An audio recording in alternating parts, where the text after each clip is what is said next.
What's going on, YouTube? What's up? Hey. So I don't think we ever done this before, but this is the first. We are actually interviewing one of our friends. He's also a member of Powerhouse, Jim. And introduce yourself. Hey, my name is Diego. Today we're gonna train with Diego. Yeah. I've never trained him before, so this is not something that we premeditated in terms of. Yes, we don't know what to expect out of today's training session, but we're gonna train with him today. But we brought him on because, as you can see, what most people think is a disability to a certain extent, Diego finds as, I guess, fuel when he trains. He's fucking a beast.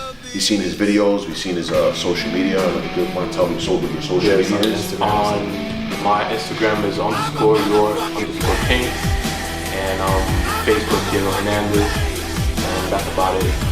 So you want to tell them a little bit about yourself? When did you get into fitness? I got into fitness 2 years ago. Okay. I was just sitting in my bed. Is weightlifting or? Weight. At first it started just me losing weight because I was a little overweight. But then as I started knowing more, doing more research, then I started powerlifting. I mean not powerlifting, just lifting in general. Okay. I started out in a whack gym, let's say, and then I moved on and started and seeing more results. But I started out one day I was just sitting in bed. I was, I had like a gut, and I said to myself it was enough. So I went into the gym. I got into God put me into the people, the correct people to follow, and know what I'm supposed to do. Also the nutrition I'm supposed to be going through and all of that, but it was just like that. It wasn't like something like I saw. You just woke up one day and decided to start working out, lifting weights. Did you ever have a thought in your mind like, I wonder how I'm gonna do certain movements, something like that? Yes. At first I couldn't like certain moves or certain machines. I was like, oh, I can't do that. Oh, it was a bench press at first. Oh, I can't do that. Oh, I can't do that. And then I tried it and I figured I can't do it.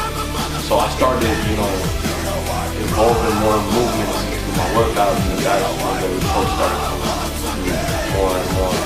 But yeah. Was it difficult at first when you first started? Yeah. It was really difficult. It was challenging. But it was my power of will again.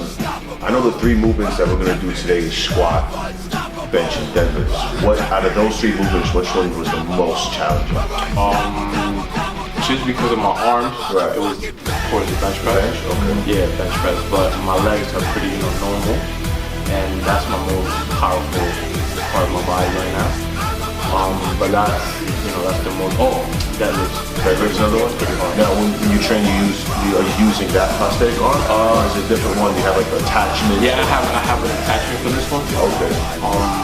That it allows me to grip the bar better. Okay. When I do deadlifts, at first I couldn't do deadlifts. I tried it until I got my second one. So my second one, I started deadlifting.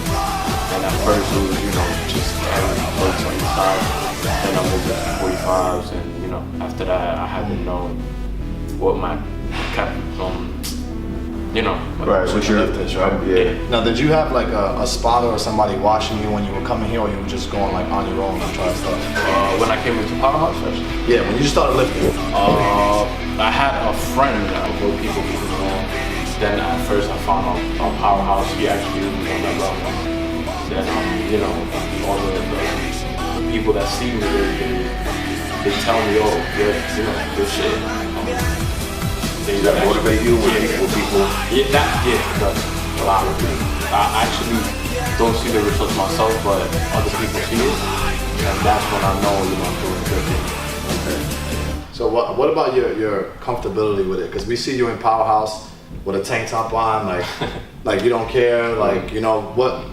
Were you like that from the beginning, or did you have to build up to that? Like, nah, I feel comfortable enough to just train like this. Yeah, at first, shit what nobody thinks. Yeah. At first, I had a gut, like I told you. So at first, it was all, either long sleeve or I was shy of showing my scars and but then I started cutting on my shirts. Like how gyms they give you a shirt, I used to start cutting them. And after that, it's all tank tops now because I want to show people, my scars, Right. my battle scars, Right. pretty much. But yeah. And how long have you been in that situation where this happened to you? The accident. Yeah. It happened when I was 10 years old. Now I'm 23, so it's 13 years old. I was a little kid. But yeah. What was it? A car accident? No, it was I was electrocuted. Okay. It was an electric wire. I was trying to get a mango from on top of a tree. The tree. This was here? It was back in my country. Dominican Republic?